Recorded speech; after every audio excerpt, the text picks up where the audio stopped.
વડોદરા શહેરમાં આવેલ માંડવી ખાતે આજરોજ શ્રી રામલલાની પ્રાણ પ્રતિષ્ઠા મહોત્સવના ભાગરૂપે શ્રી અશ્વિન કુમાર પાઠકના સ્વકંઠે સુંદરકાંડ પાઠનું આયોજન કરાયું, જેમાં વડોદરા શહેરના રાજકીય અને સંતો, મહંતો, મહાનુભાવો ઉપસ્થિત રહ્યા હતા અને નગરજનો મોટી સંખ્યામાં ઉપસ્થિત રહ્યા હતા.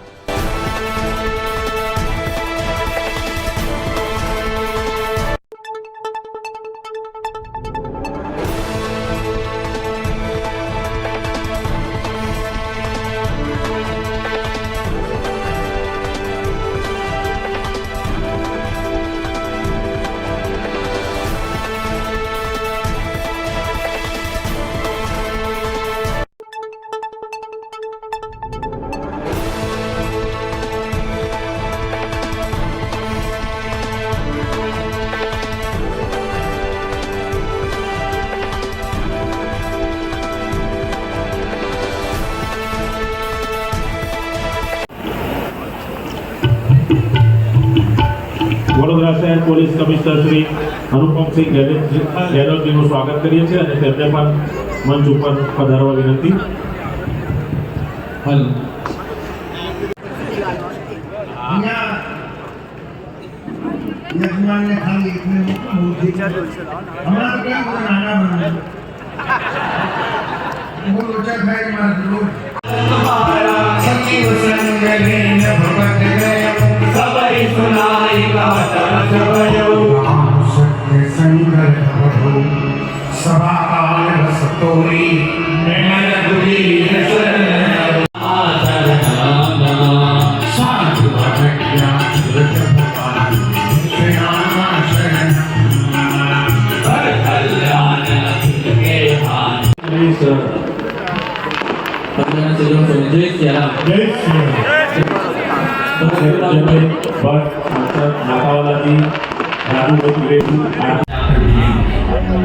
सेकुलरवादियों द्वारा भारत और भगवान श्री राम के इतिहास को झुठलाने के लिए अदालतों में चुनौतियों का सिलसिला चलता रहा, जो 1950 से चल रहा है.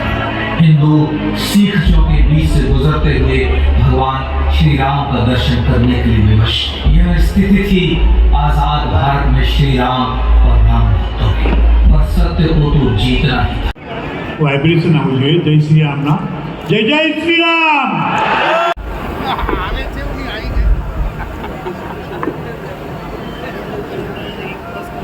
હલ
દરેકને શુભકામના, કારણ કે સદીનો સૌથી મોટો દિવસ છે આ 2024 છે.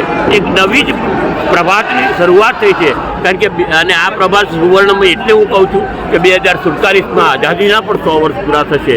આ એના પ્રથમ ચરણો છે અને આગળના ચરણો પણ આવે. દરેકના જીવનમાં ધન્યતા બની રહે તેવી શુભકામના.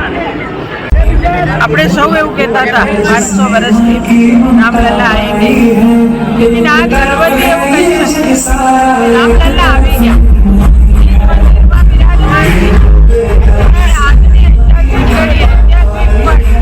દરેક વ્યક્તિએ પોતાના જીવનમાં કહેનારી સૌભાગ્યશાળી આપણે સૌ છે. 8 પેઢી જતી રહી, પણ આપણે સૌ આ ઐતિહાસિક ઘડીના સાક્ષી બન્યા છે, જ્યારે આજે માંડવી ગેટ પાસે રાવપુરા વિધાનસભા વિધાનસભાના ધારાસભ્ય અને ગુજરાત વિધાનસભાના મુખ્ય દંડક આદરણીય બાળકૃષ્ણભાઈ શુક્લએ અશ્વિન કુમાર પાઠકજી એટલે કે પૂજ્ય ગુરુજીના સુંદરકાંડ પાઠનું આયોજન કરવામાં આવ્યું. બાળુભાઈને ખૂબ ખૂબ અભિનંદન આપું.